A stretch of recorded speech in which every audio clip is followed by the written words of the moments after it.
The very first Cloud Talk. We're excited. It's been a while. It's been a work in progress, and today we're excited to welcome everybody that's going to come into our new community where we're going to be talking cloud, technology, social biz, marketing, all kinds of things, but really everything about how cloud and cloud technology is enabling people to be more connected and joining and driving the human business revolution.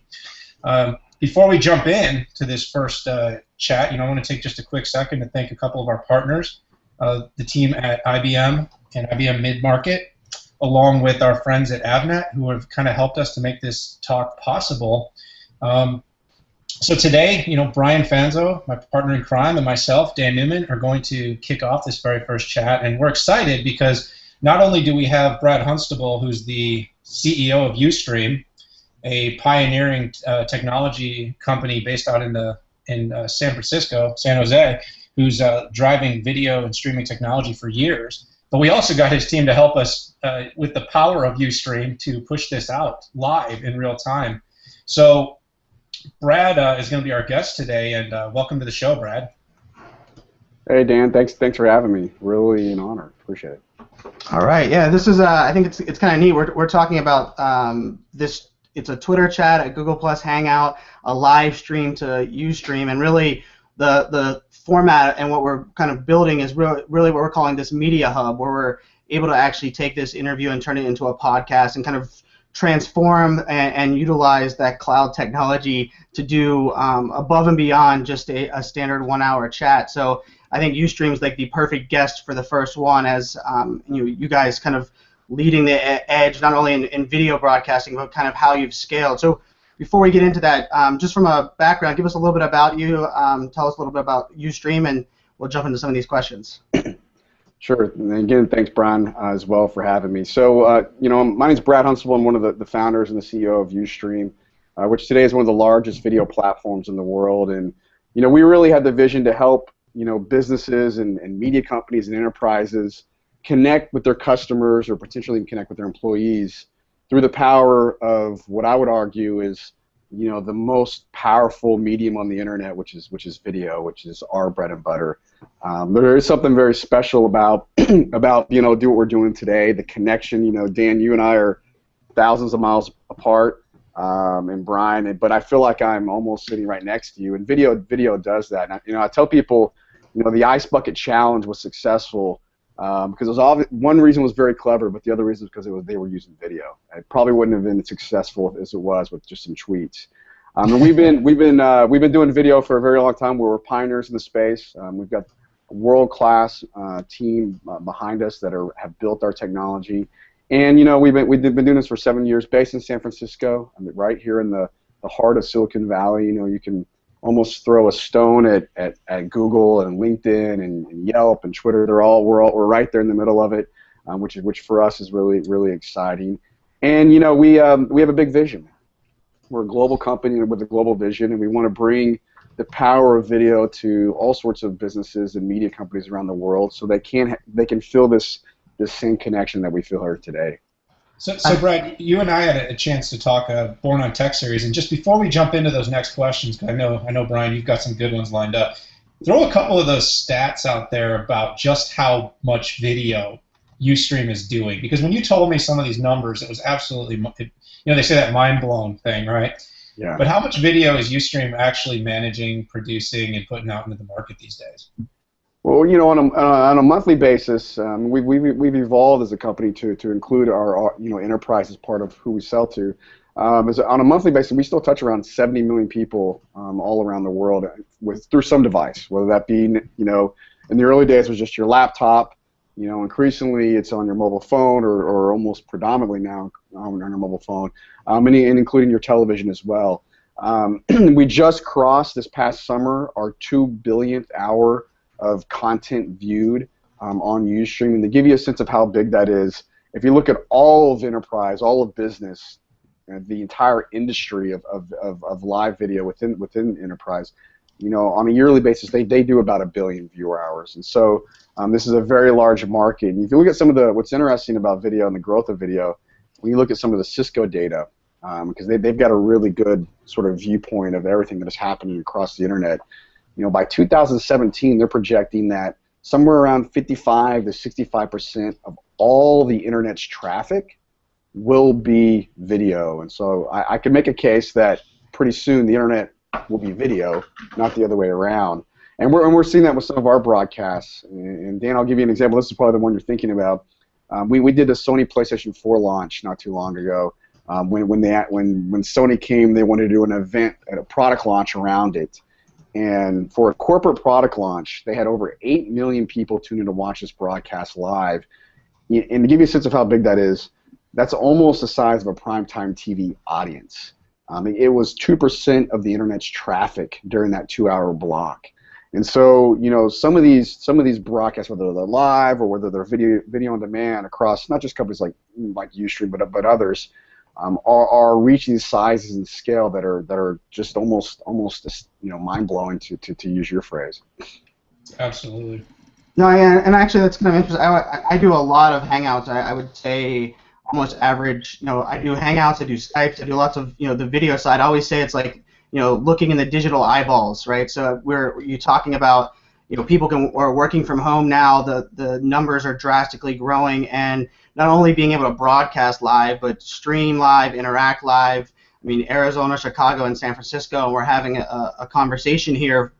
Like this is the element of what I always like to say. It's like the power of the internet when it really is able to transform the way we work, the way we do business. I mean, I do FaceTimes with my 4-year-old daughter on a regular basis, and you know, the video element of that has made, you know, your ability to do things in life, you know, kind of drastically change. And from a like an innovation perspective and just like a technology side, what's been the biggest impact cloud and technology has kind of really had as far as the growth of USTREAM? I know USTREAM kind of was, you know, before the term cloud was a dean, but cloud's been around for a while. So what's really been that innovation and technology that's really, you know, allowed you guys to kind of do what you do at that big of a scale today?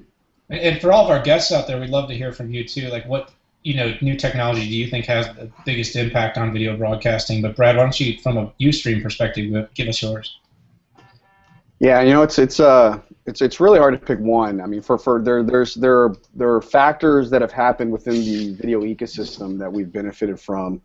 Everything from, you know, people having better networks, things like LTE getting better, networks at your home getting better, which allows you to transfer higher quality, you know, larger amounts of data for a video broadcast, which means a better picture quality. There's individual codecs, and again, I don't want to get too technical. But for us, I think the single biggest innovation happened internally to our organization. What makes us different than a lot of video platforms out there is we've built all of our own technology. We actually have our own media server, and it's called the USTREAM Media Server. And what that's allowed us to do is to scale some of these broadcasts to be the size of primetime TV audiences, and do that in a way that still, you know, it works, it's reliable, and it's in super HD high quality. And we can do that, you know, still as a small startup, we can do that in a cost-effective way. And that's been for us has been the single biggest innovation that we have built. But again, within the entire ecosystem of video, you can push it all the way back to the fact that, you know, when YouTube came out, their big innovation was the Flash player, right? The fact, because prior to that, the way you would do a video broadcast, and prior to USTREAM, the way you do a video broadcast, you would do it with the Windows. Remember the Windows Media Player and Real Player? These were applications that would pop out from your browser and run externally. And then when they were able to put Flash inside the browser, that sort of unlocked a lot of just pent-up demand around video. It made it accessible to so many more people. And then, you know, it seems like every year there's innovations that just continue to happen. Better codecs, you know, increased bandwidth quality. And then so now we're sort of reaching a stage where it's all the other things around video that are making it so exciting. It's how you put the pieces together. It's the solutions you provide to whether it's a consumer, whether it's a customer. And that's starting to unlock all the next wave of innovation. Yeah, you're seeing that now a little bit with video in the browser for collaboration, right? So it first happened for viewing and streaming, and now we're having it here like for collaboration, the whole WebRTC movement too. Sure. So it's taken it from like people now, if you have Chrome or if you're running Firefox, you can literally just pop right into a video chat right next to your Facebook tab. No, you know, nothing outside, which is just changing everything. It's incredible, incredible. And you know, Ustream does. We don't do a ton of the one-on-one communication. That, you know, that architecture actually is a little bit different. You know, our bread and butter is if you want to have, you know, 10 people watch it, 100 people, 1,000,000 people. In your case, Dan, you could easily get 1,000,000 people to come watch you. I wouldn't be able to pull that off. But that's our bread and butter. And then if it's inside the organization, if it's inside an enterprise, you know, navigating how to get your bandwidth effectively through, or your video in through firewalls and not destroy networks or things that we've innovated on and will continue to innovate on as well. You guys really power this going to the world, though. And that's really what's exciting, is like these conversations, there's lots of tech to do this one-on-one, but there aren't a lot of really easy ways to get this to the world in real time. And that's something you guys are really helping to make easy. So that's cool. No, yeah, and I think that's one of the things for me. I was using, you know, UStream for, we had a TriCaster at my last gig, and as we were building out these training courses, we couldn't scale and travel really to every location. So we ended up, you know, pushing our live broadcast of me training a class of 25 throughout our, you know, our intranet inside of our company, and we were a cloud data center company, which, you know, we were utilizing not only UStream to broadcast it, but really allow us to, you know, have very limited technology knowledge. We had, you know, just one TriCaster and a video camera sitting in Phoenix, Arizona, and I was streaming it live to the UK, New Jersey, and that element. I think that is, you know, to me, it was very easy to pull off, but 5 years ago, the idea of even talking or broadcasting one single person, I think, it wasn't an option. I think that's partially the. I liked when you said that the home networks being, you know, more compatible. Even LTE on your cell phone is probably changed the ability for people to watch even on smart devices, I'm guessing, as well. It absolutely has. And, you know, what tends to happen, what we've seen is, you know, consumers tend to adopt technologies at a more aggressive rates, and they're, you know, than perhaps an enterprise would. And so you've seen the rise of YouTube, the rise of Ustream in the early days when we were more focused on consumers, and Netflix, whatever it may be. And these have been, you know, really an incredible movement of people broadly defined as consumers being used to using video. Skype also in that grouping. The next wave, and the real bet that we're making, and where we think the opportunity is in the marketplace, is around that same wave occurring now within businesses. And you hinted at one that we've seen for years on Ustream, which is training. And you know, we in the early days weren't really built to be a training product, but the reason people were using it for training was just because it was just simple, it worked. And so what I was saying earlier about the video being the foundation, and it's going to be all the other things you build around the video that add value as a solution, that's where we're headed. And so what you'll see us do is on the training side, start building things that make training even easier, smarter, and both live and VOD within the business. On the marketing side, you know, we're doing a webinar. There's so much more that could happen around this in terms of helping a business, you know, generate revenue or collect leads or connect with the consumers. From a video marketing standpoint, again, live or could be video on demand, and it's all those things you put around the video and how you put those around that's going to be the sweet spot of the solutions that they'll pay a lot of money for. So let's talk about another sweet spot though. Right now, data, big data. Everybody's fired up to talk about data, and you guys know, as you're asking enterprises to adopt, and you know, obviously the continued movement into consumers as well, that everyone wants to know how are we doing, how do we measure it, how is it working. So data is a big topic. How is that changing kind of your business and the cloud and video in general? Like, how is the use of data sort of helping this industry evolve? Yeah, it's you know, it's absolutely critical. When we started Ustream 7 years ago, there weren't a lot of companies even collecting the data of what was going on of their own business. But when you look at cloud, that's one of the beauties of it, right? And so this wave over the last 5 to 6, 7, 8 years of people building Hadoop databases and collecting everything that their companies do, particularly in a software as a service, in a SaaS environment or a platform as a service.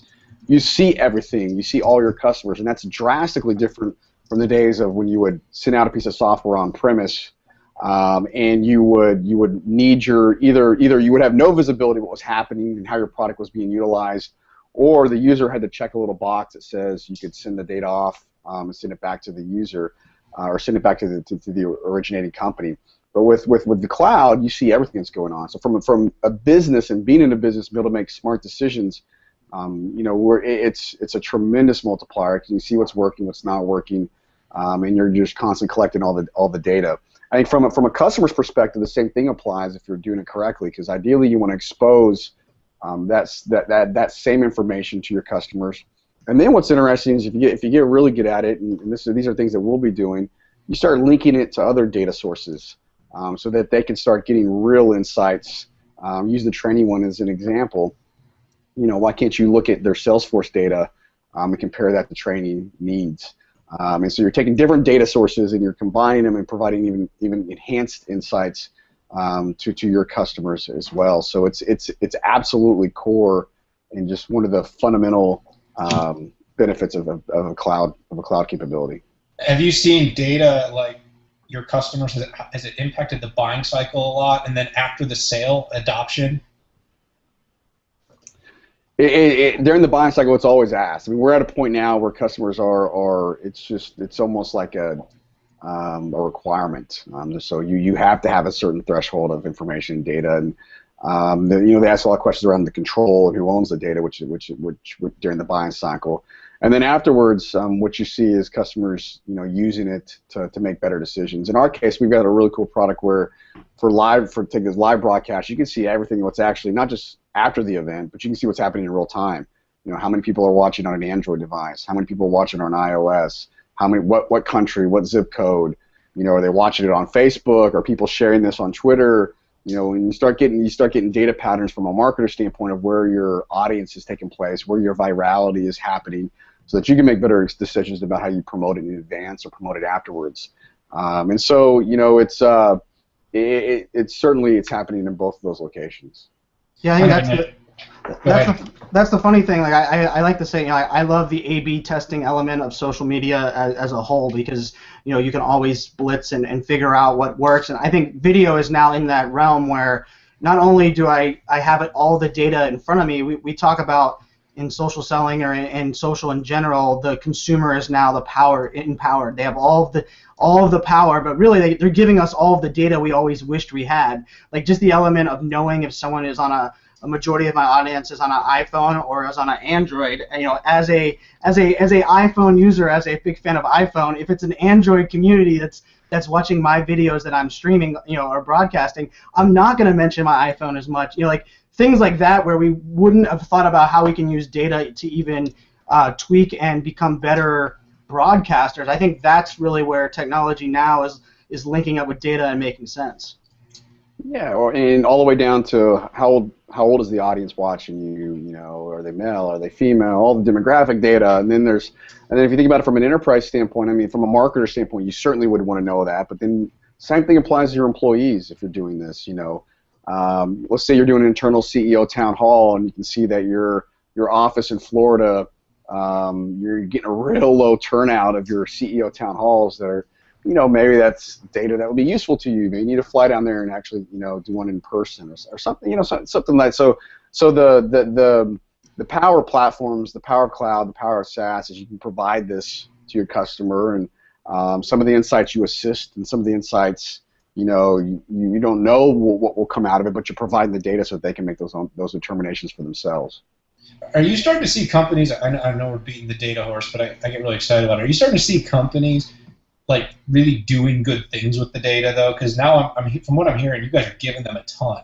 But one of the problems with big data has been that people are struggling to use it. Like, okay, I've got a ton of data. How do I use it? You have any good examples of companies using it well, or just what do you see? I mean, data. We talk about this and have debated this a lot in our own company. I mean, data is a powerful thing, but data without context, data with bad assumptions, bad data which can happen, asking the wrong questions and make the wrong correlations. I mean, data can have a negative effect if you're not using it correctly. In my own personal perspective, data is one data point of how you make decisions. You still need to talk to customers. You still need to ask them questions. It is one tool in the toolbox of understanding what is going on. Surveys are still great and whatnot. So, as it pertains to in our particular case, in terms of using data, we have a product called one of the ones that has a lot of scale called Live Ad, where we will take your live broadcast and actually put it on a web page in a banner ad unit location. And the user experience is you land on the web page, it's already playing. Now it's muted off, but you see motion and it's sort of flashing live. It's one of the most, if not the most highly engaging ad unit, on the web. And the reason is because it's really a video automatically playing. And for us, it's used a lot by marketers who are really good and sort of act like media companies that create content, but they don't know how to drive a targeted audience. And so we'll put that on as an ad unit. And what the data on the back end you're able to see is, again, similar. What web pages, who's engaging it, are they tweeting, are they putting in an email? Because these are highly rich media ad units. Are they expanding it? But that allows you to start tweaking all sorts of places where you would actually run it. It's not working here, but it's working here. This part of the ad unit is working, but this one isn't. And so to me, that's a great example of our companies or customers who are using us, utilizing our product, looking at the data, and then adjusting how they utilize the product. Yeah, and we even got some from Twitter. We had a couple of people. Dominic Garrett asked specific examples of data, and I think that's a great one where you're not only using data that you're learning, but you're using it to empower almost another department and multiple facets of your organization. So PR is better educated, marketing now has a better feeling, and hopefully those two are talking and enabling sales, so that sales then can use that same data and link that moving forward. And one of the other on Wireless Life on Twitter, it's analyzing what someone's going to be able to watch in the future is an interesting element of data. And that I think is the data element is, I think, the more we learn and how we're using data on video and how the cloud allows us to really splice data beyond just the big data problem of consuming it is definitely a big deal. So from a question 4 here, from a digital space, it's changing.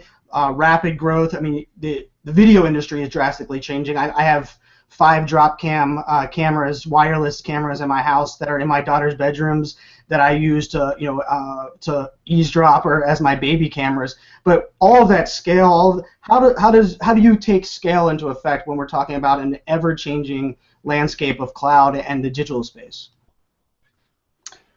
Well, I mean, the beauty of cloud is different than on-premise solutions that are still being sold actually in the marketplace today. Is these things, if you do it correctly, these things scale dynamically up and down.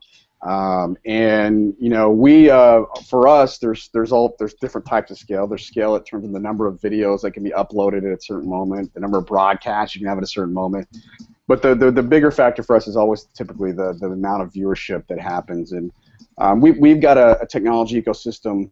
In fact, in the next couple of weeks, we'll be now announcing the official name of what this is, that allows us to scale dynamically across the world in real time. And we're able to make everything from quality decisions down to the individual viewer. So if, Dan, you're watching in Chicago and for whatever reason you're having an issue, in real time we're able to make quality decisions for you in the background. It's completely seamless to anything you would see, all the way to cost optimization on our end. To all sorts of should you have access to that stream, should you not have access to that stream. All these things affect scale, and it's all for us run by the logic of our USTREAM media server.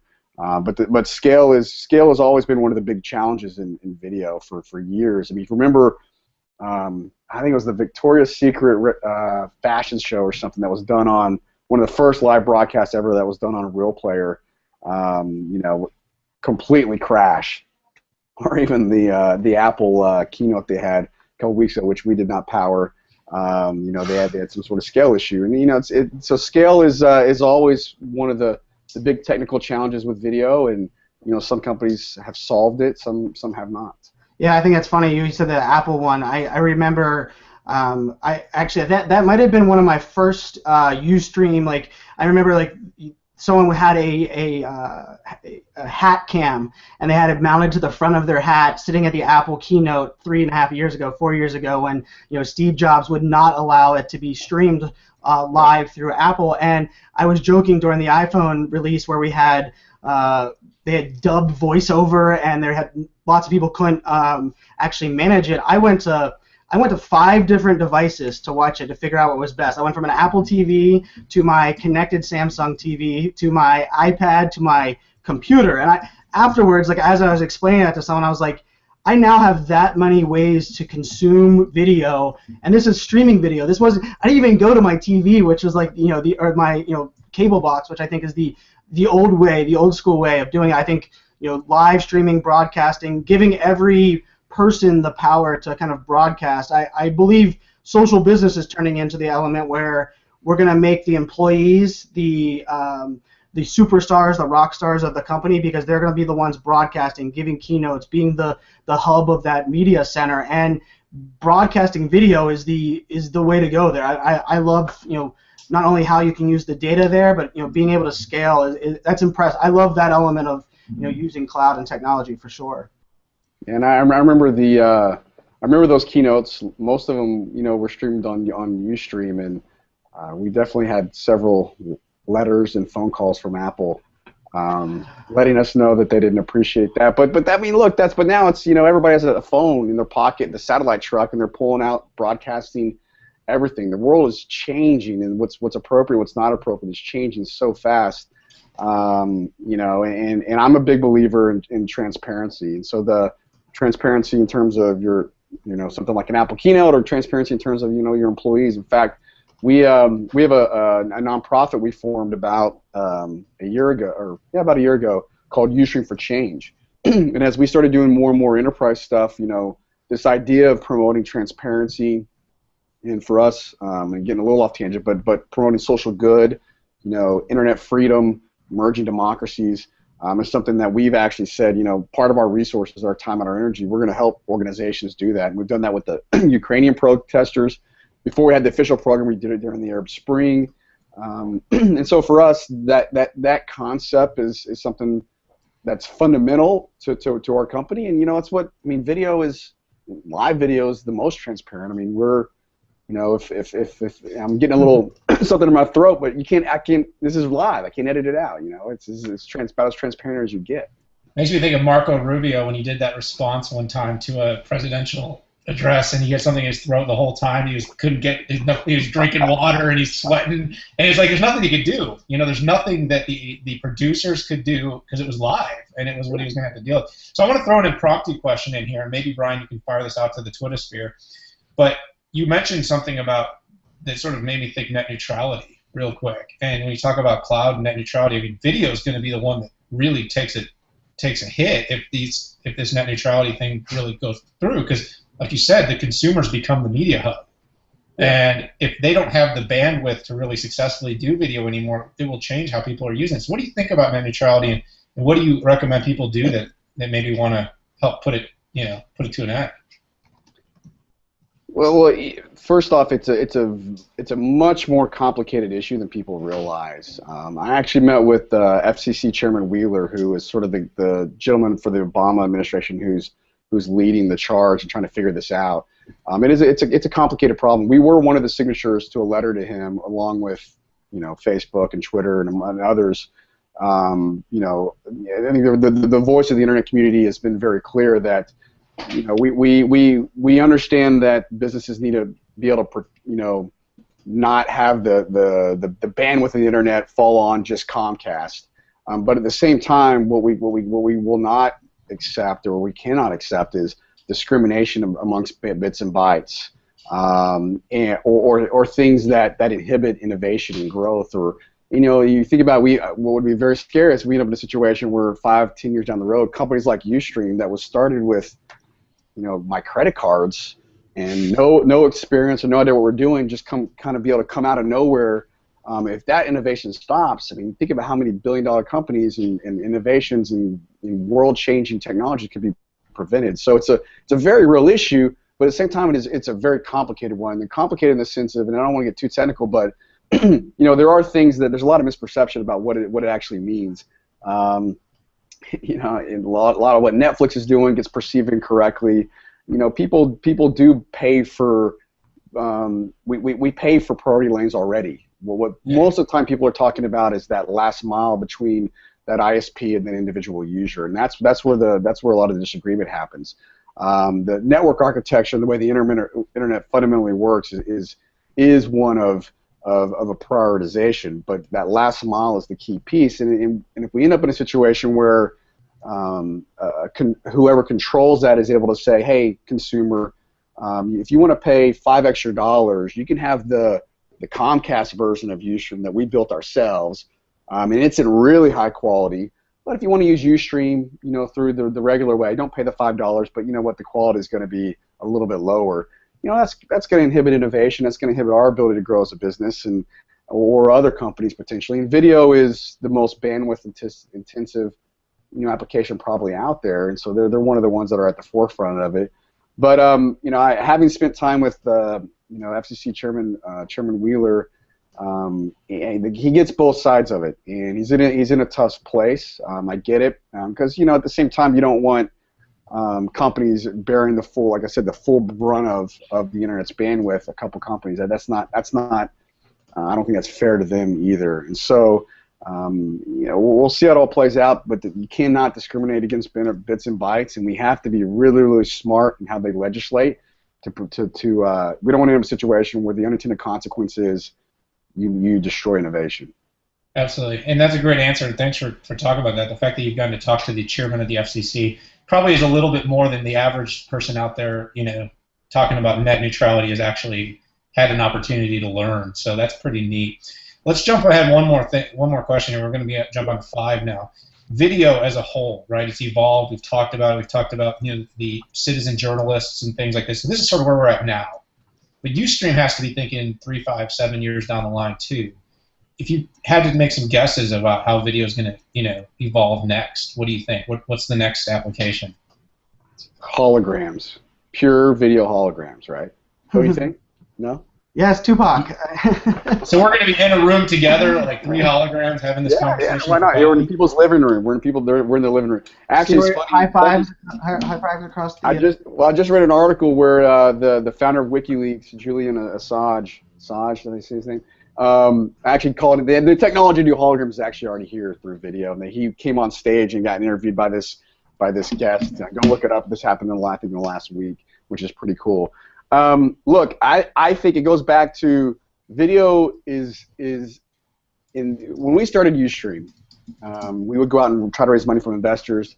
People thought video was just a side toy or maybe even a niche within the internet. And I think what has been now proven with the rise of YouTube and Netflix and companies like UStream and the adoption now by enterprise, and where the data projections are going, video is a core part of the internet, and increasingly may become the internet. And so what we see happening is, of course, quality, all the standard things, quality gets better, accessibility gets better. But what I really think it's going to be all the other things you do around video that are going to be what makes it powerful. How can you leverage video? Speaking from an enterprise standpoint, how can conversations like this help you generate more revenue? How can it help you close more deals? How can it help you? You saw what Amazon is doing around. When you're inside the Amazon app, you can actually talk to a customer if you're on the Amazon one of their tablets. You can talk to a customer service agent immediately, right? And so video, different than when we grew up, will just be so common and a part of everyday life, and it's going to be how you use it and all the other things around it that are going to be key. And the delivery of the bits and bytes, the quality, that stuff's kind of be a commodity over time, and it's going to be the pieces of how you put that together that's going to be really interesting. Very, very cool. It's a great answer. I mean, it's going to be interesting, Brian. I think someday the way we're going to meet and the way we're going to connect could be that way. You've already started to kind of see it at some of the major media hubs with the holograms and stuff, where people are appearing that way. But yeah, I mean, the next evolution, it is pretty exciting. And you think about this in a more pragmatic example. I shared a BuzzFeed video the other day, right? And I really want to hate BuzzFeed because it's such trash, right? The content's just garbage. But it's really not. I mean, it's what people want to watch. They did one the other day about Apple and tricks you can do to your friends' Apple phones to drive them crazy. I loved it. Everybody loved it, and that's the point. You know what they've done? They started off doing a lot of written content that was real buzzy like that. And now you're seeing like every couple days they're coming out with a new BuzzFeed hit.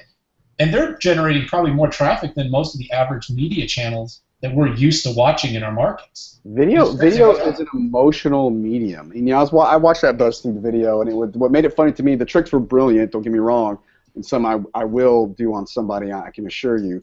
But it was that guy walking, the guy who was doing the tricks, and his little smile, and you're feeling like you're connecting with him. And I'll give you another example, even more, outside of something being funny, but very real world. I mean, we started, I don't want to get in a geopolitical discussion, but we started dropping bombs on Syria because of videos. The videos of what was very unfortunate happening to those journalists. Think about that. Video influenced the United States government to take action when they wouldn't take action for many years. I mean, very quick, very, very quick. It was video that did that. That just shows a horrendous example, but the power of how emotional this medium can be. And it can be used for good. It can be used for bad. It can be used for entertainment. It can be used for increased productivity. It can be used to increase transparency. It will increasingly be the core part of what the internet actually is, in our opinion. And as much as we hear marketing and social business and the transformation, everybody talks about transparency, which I love that you talked about, because I believe in, like, transparency was a big part of me transforming brands and things that I've been working with, is because people want to relate. They want to humanize this element. I mean, we're all sitting in our different locations. I'm sitting at my house, and that element before, was something I think people would shy away from. You would try to make this into a studio in your house, but now it's that human element. Like, I was joking that I was on a call with a very senior level executive a couple months ago, and his daughter walked in. He jumped her on camera. Like, those things are different. And then the ability to take a video with your phone. I always laughed. I was like, if I wanted to be a YouTube star, or a USTREAM star 4 years ago, I felt like I needed a studio. I needed some great post-production. And now I can almost do all of my video post-production and all of these things on a SaaS-based solution and turn it around immediately. Like, I can do USTREAM broadcasting with very little video knowledge, and thanks to the cloud kind of enabling that. I think that's where, the ability to take it outside.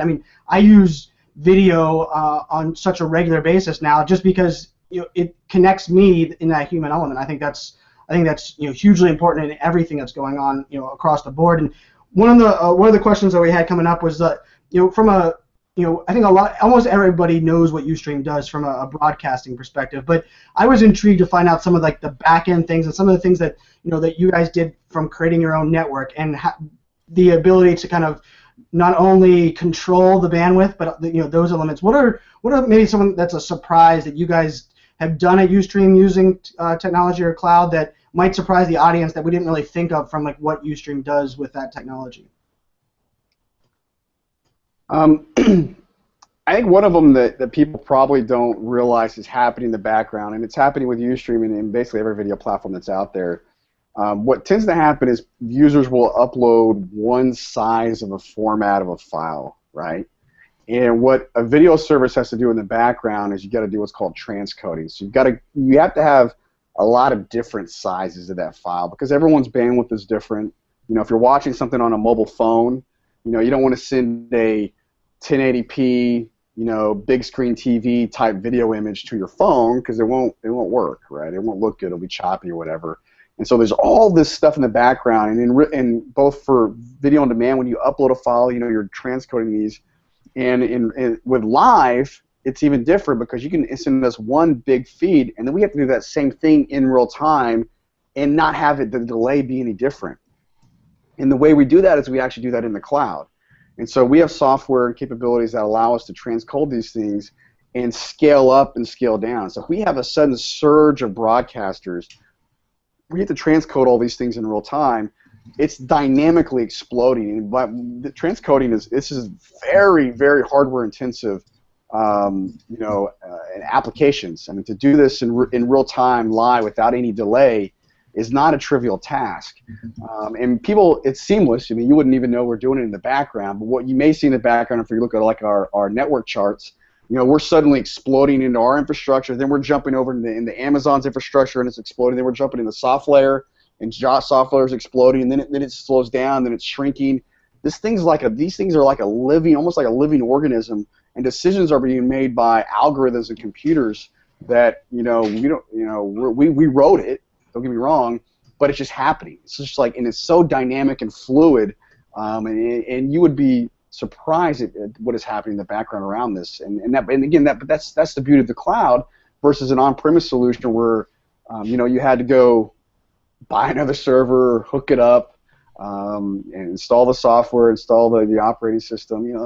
They're not dealing with any of that. This is all happening dynamically, and in a world where you mentioned where things can go viral, within a matter of seconds. You need that sort of dynamic flexibility for all these layers of video infrastructure in the background.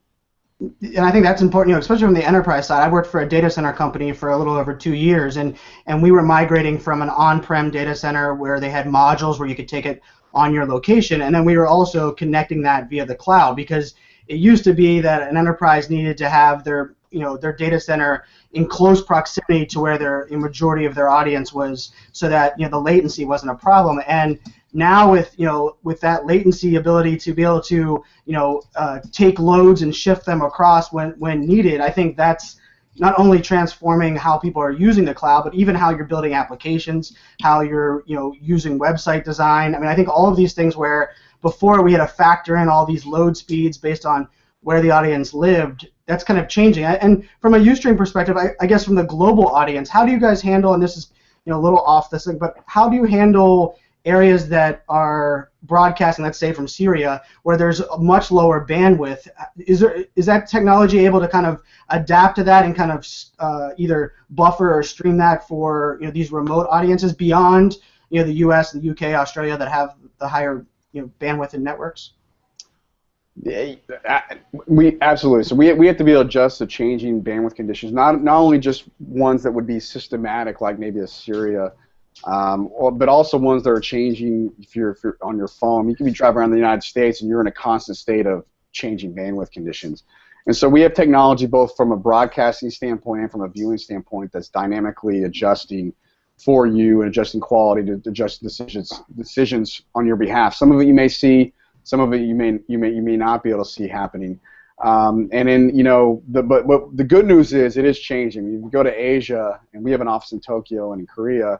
Their bandwidth is probably is certainly better even than the United States, and Africa's getting huge investments in terms of the mobile capabilities. India, same thing. China, of course. So it is rapidly changing. It gets really difficult when you start getting into countries that are explicitly blocking transparency, and then you have to be really creative how you can try to get your information into those organizations, and I won't go into specific details on that. So one of the questions we got from the community side was kind of a curious one from a UStream as a CEO of a social company, of a video company, kind of changing the dynamic. How do your employees, or how do you guys embrace video kind of across the company side? 'Cause I think that's a concern for not only a lot of companies, but from an executive side, because you have to really trust. The transparency comes with good things, because if you I say it a lot, if you're crappy offline, you're crappy online. But if you're when you embrace transparency and you're not doing the right thing, or you're trying to hide something, it usually ends up coming back to backfire. How do you look at that from a being a social executive and someone kind of leading the change in video? I think sometimes people overestimate the downside risk of some of these mistakes. People are smart. I mean, I've got Alden sitting right beside me. I would argue he might be more the face of the company than I am. He does all of our webinars, and he's smiling. All of our videos. Our VP of marketing does a ton of these webinars, and he uses the marketing uses it internally, because we've got people over the world where they'll create videos and show how a product works, how we're going to launch it. Here's our strategy, and they'll send it out. I've done internal CEO town halls through our own technology so that the whole company can see it. We've streamed meetings so the whole company can see it. And so I tend to have the opinion the downside risk of these things is a lot of times overplayed. Now you need to be secure, you need to take some appropriate steps, but you also got to trust. And if someone's going to do something wrong to hurt the company, they're going to do something wrong to hurt the company, and they'll find some other mechanism. And so video is a powerful multiplier, and we believe you should embrace it. The town hall we did, and this was a lot of work for Alden, was called Breaking Brad. It was themed Breaking Brad, the last one we did. We took guests, we had Skype calls, we had in-show hosts, we played videos, we were using a TriCaster, and I dressed up like Heisenberg. They're part of it. But that's kind of, we're kind of acting like media companies. This is part of our whole thesis is, what is a media company? Is it just Paramount and Time Warner, or is it just Paramount and Viacom and MTV? No, it's gaming companies, it's enterprises. Salesforce will be next week. Dreamforce, we'll stream that. That's going to be a media sort of event on the internet. And then when I do my talk show, Jimmy Fallon format, CEO Town Halls, that's where the future's going. And you need to, and I think, broadening that to your employees is a good thing. You trust and you have discussions, and I think the downside, like I said, I think people overestimate sometimes what the downside risk of this is. I think it's spot on. I think that's and I like to often say, are you afraid, if you're not willing to, empower your employees, are you afraid that they're going to fail, or probably afraid that they're going to succeed and then leave you, right? So I think that's usually more of the scared tactic, and I think it's great because, when you said Dreamforce, I always say that, it's great going to events, and we always say that the greatest part of a live event is the networking afterwards. But lately I've been able to stream a live event and follow 3 live event hashtags on social, and I'm probably more connected and more informed about those events than the people that are there live, because I'm connecting to, I was connecting to Biff 10 going on, or Biff going on in New York. I was connecting to Inbound going on in Boston, and so I think the ability to use these broadcasts to connect multiple avenues and multiple outputs, I think is exciting. I think that's definitely the future side. I mean, Daniel and I, from a business partner perspective, chat on Hangouts on a all day, every day basis. So I think that's an element where for us it's just what we go to. We don't pick up the phone unless one of us are in the car picking up kids. Yeah, and it's almost like you're in the same room, and that's what's amazing about it. Yeah, no, I couldn't agree more. So we have a question coming in. When this question came in and said, when you mentioned Amazon, what are your thoughts on WebRTC and its influence on video communication?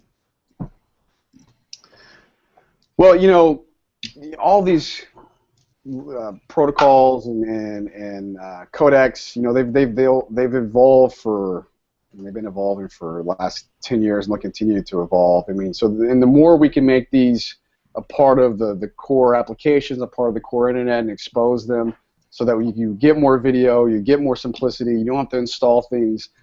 That's obviously very powerful. And then a lot of these, the more you can decrease the amount of bandwidth consumption needed from them, the more you can decrease the amount of CPU consumption to get higher quality video.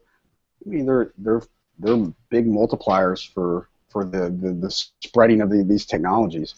And so, from our standpoint, we support legacy protocols and codecs. We support all the new stuff as well. These things just continue to evolve and evolve and evolve, which is fantastic for the overall ecosystem. It's kind of interesting too because for the desktop, right?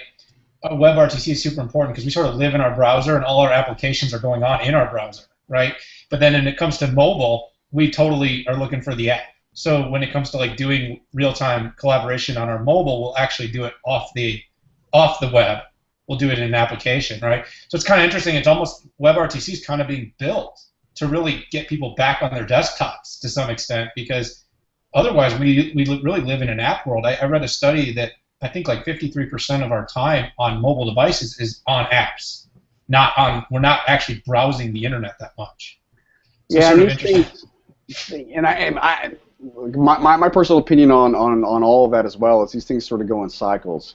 If you think before the internet, we had something called bulletin board systems, and those were closed systems that were sort of like applications, and had applications inside it. And then you built the open internet, and the beauty of the open internet is you could build anything. It was wide open. And then you're starting to seeing some of these things come back, like Facebook ended up being a closed system, and then app ecosystem. These things sort of, I think, come in waves and back and forth. And there's beauty to both. And on the mobile side, the app piece is it's going to be here for a little while, I think. On the web, they've tried it, and some of it works, some of it doesn't. Some people are adopting apps on the through like Chrome has their own app store, and I think there's been mixed results. But as the devices go towards your mobile phone more and more, which will ultimately be dominant, from a consumer standpoint, you may argue it'll be apps. From an enterprise standpoint,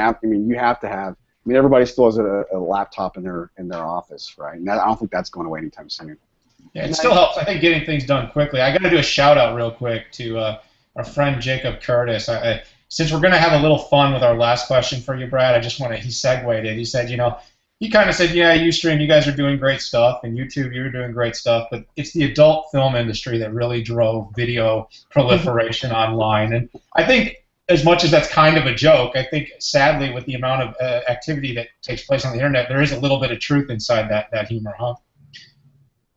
There's definitely truth in the early days of the internet around that. I would argue, and today, now that it has become so mainstream and there's so many people working on innovation across the internet, that's definitely no longer the case. And in fact, I would probably argue it's the innovation is being driven by companies that are not. I'm not judging that industry at all, but not from that industry. It's happening at a force much faster than that industry is able to keep up, because the scale of it is beyond even what they do. But in the early days of video, I'd have a tough time arguing against that for sure. All right, Jacob, you've been called out.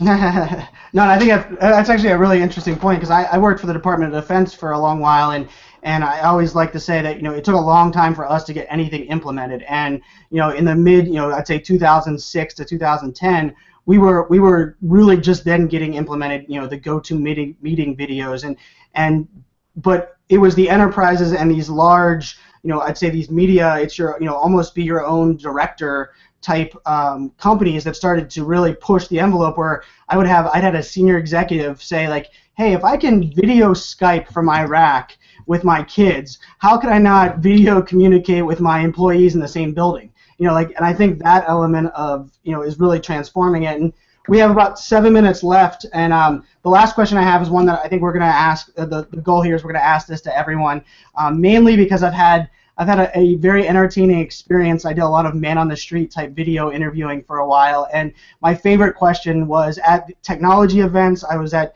VMworld, at AWS reInvent, at OpenStack this spring. I would ask, what is the cloud? What is the cloud technology? And I got some of the craziest answers you could imagine. So I'm curious, what is maybe the craziest thing you've heard someone explain as the cloud, or what is that something in that area that kind of surprised you that someone thought the cloud was? Well, I think there's certainly those companies or businesses that have historically not been in the cloud, who are on-premise and do a few things to then try to put the umbrella around the cloud. And you look at it and you're like, yeah, it's not really the cloud. I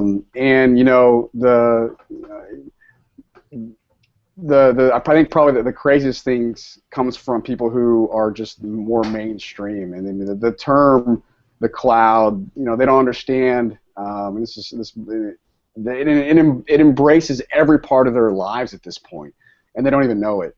And so, if you were to ask, ask my wife what that means. She'd be talking about the weather or something, right? But what she doesn't realize is when she's using Pinterest, when she's using Facebook, when she's paying our bills through our bank, whatever it may be. The cloud is absolutely a part of her life every single day. But that's I don't know that they need it. Most people need to even understand that, and that's kind of the beauty of it. Hopefully it's completely oblivious to them. Yeah, I think that's part of, that was I had one of my stories, and I really wish I would have gone back and taken a picture of it, was in downtown Phoenix. I was driving, and a used car, probably early 2000, had a giant sign on it that said cloud enabled. And I was laughing. I'm like, how is that? And it probably had a satellite in it, or maybe it had, OnStar, from that angle. And, I think it's one of those things that we don't realize, like you said, what it's doing to us every single day, what it allows us to do.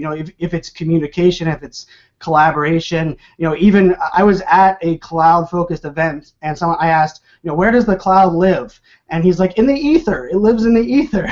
And I was just like, oh my, so I think part of it is really that we're taking advantage of all of these cloud advantages, probably without knowing what those mean as a whole. Yeah, I think it's go ahead, bro. I was going to say, I use the term architecture. It's become a buzzword to say cloud because I was doing some reading. I mean, it's been around like 20, 25. I mean, the oldest instances that people talk about was like 30, 40 years ago at AT&T of what this was going to be. Yeah, it's in some ways you could argue that it's just a new name for things that have been around for many, many years. But what is different is the scale at which this is happening, the companies that are being built from the cloud initially, from the ground up. That is a recent phenomenon over the last 8 to 10 years, and that's what's exciting. That's what gets me excited. And as it moves into our homes and into our bodies, it's gonna continue to be fundamental. And if people don't fully understand it, but we help improve lives, we help improve transparency, we help improve decision making. I don't know that that's all that big a deal. No, I agree, and I think it's all about teaching and embracing change. So I think on that note, Brad, we really appreciate you being kind of our first guest kicking off the Cloud Talk series. We're going to be doing these every Thursday from now until the cloud falls out of the sky. But from a standpoint of how can people get in touch with you, engage on that side? I mean, with me, Twitter's great. It's just at @bhunstable is probably the fastest way to get a hold of me. Check out our website, USTREAM.tv. We have a lot of new things coming up over the next couple quarters. And we're laser focused on what our mission is, and we talked a lot about today. But the mission of our company is to help businesses, enterprises, and media companies, be more transparent, be more productive, and really build these deeper relationships through the power of video. And we couldn't be more excited about how hot and exciting video is. It's finally being embraced, and by 2017, I would argue it will be the internet. No, that's awesome, and that kind of aligns perfectly with our chat. And the reason that IBM and Avnet wanted to really sponsor and kind of get this kind of Cloud Talk community going is we need to talk from a community perspective, from a video collaboration, how we can link all of these things together so that we can be more productive, so we can innovate faster, so we can be more transparent. So that's a perfect segue and a perfect end from our side. And everyone on Twitter, from a Twitter perspective, Twitter's been blowing up. I've been trying my best to multitask, and we appreciate the community there. Thank our sponsors, IBM and Avnet, for kind of allowing us to put on this show. Brad and the USTREAM team for not only we're taking video and doing it in multiple different delivery formats, which I think is a great example of using the cloud. So we will see you, the community, next week, same time, Thursdays, noon. 9 a.m. Pacific and 5 p.m. GMT, because I have noticed we've had a lot of people that are globally joining us today for Cloud Talk, so I'll drop the GMT in there as well. So from Brian Fanzo and Daniel Newman at Broadsuite, we will see you guys next week. Thanks again, Brad and the USTREAM team. Thanks guys. See you guys. Thank you, Brad.